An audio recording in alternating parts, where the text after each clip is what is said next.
Good morning, Shipley College. I wish you all a very good day. For those of you who don't know, my name is Mr. Player, and I'll be doing Thought for the Week this week.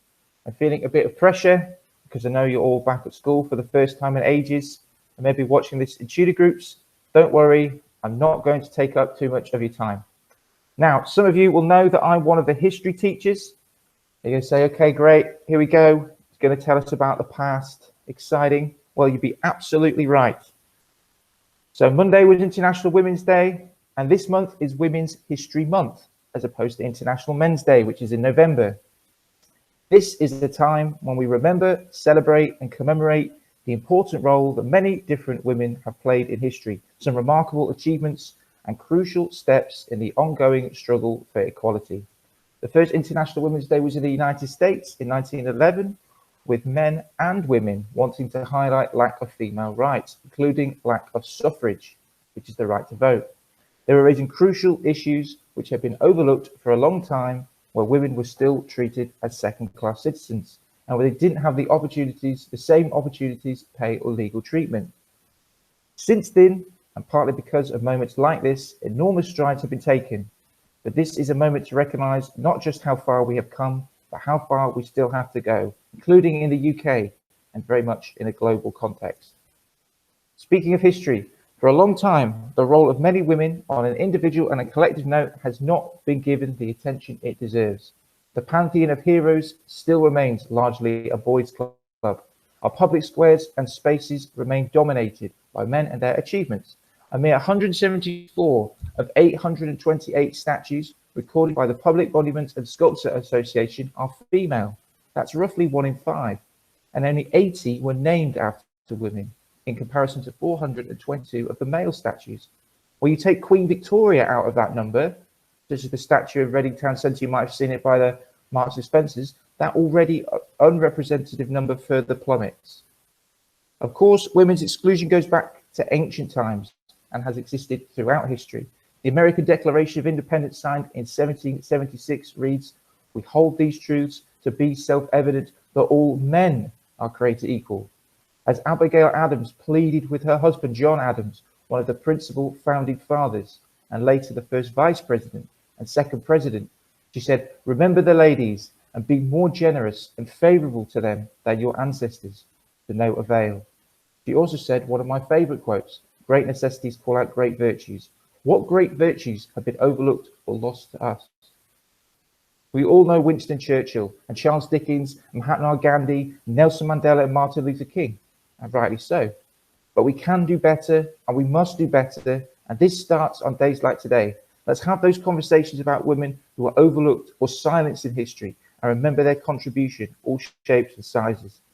Let's talk about Sophie Scholl, a student member of the White Rose group in Nazi Germany, who, with her brother and friends, took the incredibly brave decision and dangerous decision to print and distribute anti-Nazi leaflets during the Second World War, knowing full well they would incur the wrath of the Nazi terror machine and the famed and feared SS. Let's talk about André Peel, known as Agent Rose, who during the Second World War in occupied France took the also incredibly brave decision to join the resistance, distributing illegal newspapers and later using torches to guide Allied planes as they landed in France, and who was later even arrested and sent to a Nazi concentration camp, and was only saved execution by the end of the war. He was later awarded the Medal of Freedom by President Eisenhower. Let's talk about Helen Keller, an American activist 100 years ago who campaigned tirelessly to raise awareness of and to protect the rights of students with special learning needs, such as deaf and blindness. Let's talk about the women who are not even necessarily good people, but who, like so many men, took what they wanted and stood up for themselves, like the pirate Anne Bonny, who terrorized the Caribbean on her legendary ship, the Revenge. Let's talk about the mathematician Ada Lovelace, the paleontologist Mary Anning, or the African-American mathematician Katherine Johnson, who, while also suffering discrimination because of her race as well as her gender in the United States in the middle of the century, worked for NASA and did hugely important and incredibly difficult calculations that contributed to America's victory in the space race and conducting the first lunar landing, meeting President Kennedy's promise to go to the moon, to do the things not because they are easy, but because they are hard. And finally, let's talk about a name that you might have heard of, but only really have a vague idea about, and whose contributions seem so vitally important, especially today. Florence Nightingale, who, as well as practically designing the role of a nurse as we know it today, also designed our modern understanding of a hospital. In the 1840s, she went to the military hospitals for soldiers out in the Crimean War, which is like out in the Ukraine, Russia, braving the rage of Russian cannons and freezing and frightening conditions. Despite being dismissed by the British military, through her sheer determination, she made changes to the hospitals there that today to us seem only common sense. That the hospitals should be spotlessly clean instead of being filthy. That the wounded be given clean bandages. That the wards have access to sunlight and fresh air. Because of her changes, survival rates in the hospital went from a shocking 50% to 98%. And she then transferred those successful changes to hospitals in the UK and around the world. Washing your hands, wiping the surfaces. This is following in the steps of Florence Nightingale. Great necessities call out great virtues. So you see, we celebrate women's history because it's important. We celebrate women's history because it's cool. We celebrate women's history because it's all our history, with innumerable examples of courage, intelligence, humanity, and grace that have built our modern world, even if for so long those contributions were forgotten, overlooked, or dismissed. If you look and listen closely, you find heroines all around you. We use this day and this History Month to listen to these voices and to countless others, and to remember them and be reminded by them that there is more to do. To this day, only 22 countries have a female head of state. Of the Fortune 500 companies, only 37 have female CEOs. And of Hollywood budgets of films over $100 million, only 16% are directed by women. International Women's Day reminds us of how far we have come and how far we still have to go. And while we celebrate some of the important achievements and moments of women's history, let us not forget the most important women of all, perhaps. On Sunday, it is Mother's Day. This all leads nicely to the last point I want to make. Just off, I wanted to add to my thought of the week a reminder that at the weekend, yes, it's Mother's Day. And don't roll your eyes. I want to say that Mother's Day is a massively important day, and I encourage you all to use it and celebrate it.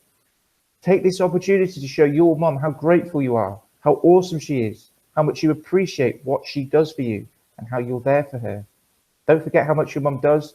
Don't forget that she's been through this pandemic too, and that she's had to put up with you at home for months. So, let's just take a moment to think about that. So I want to leave you with a challenge for everyone from year 7 right up to year 13 to think right now about what you're going to do for Mother's Day. You could go big. I mean, why not? That's your mum.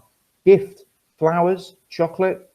Maybe you could bake something. Check out those Shiplake Bake videos. Although unless you know what you're doing, maybe not, because you might wreak more havoc than do good. At the very least, little things matter.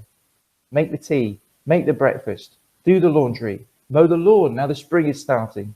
And just in general, don't be a punk and at least tidy your room. Maybe get some excellent points over the next few days to make her proud. I know I will be doing something. There are many important people in my life that matter a lot to me. My fiance, Thierry Henry. We don't have to go into the order right now, but my mum is way up on that list, and I'll be sending flowers and a card because it's important. So my mini thought of the week is this, to paraphrase President Kennedy again: ask not what your mother can do for you, ask what you can do for your mother. Anyway, that's my best shot at thought for the week. Thanks for listening. I hope you found it interesting and it's given you something to think about. Remember what I said. I hope you're having a great time over there. I wish I could be there. It's now 8:29. It's a lovely morning in Oxfordshire. Go out there. Have a very, very awesome day.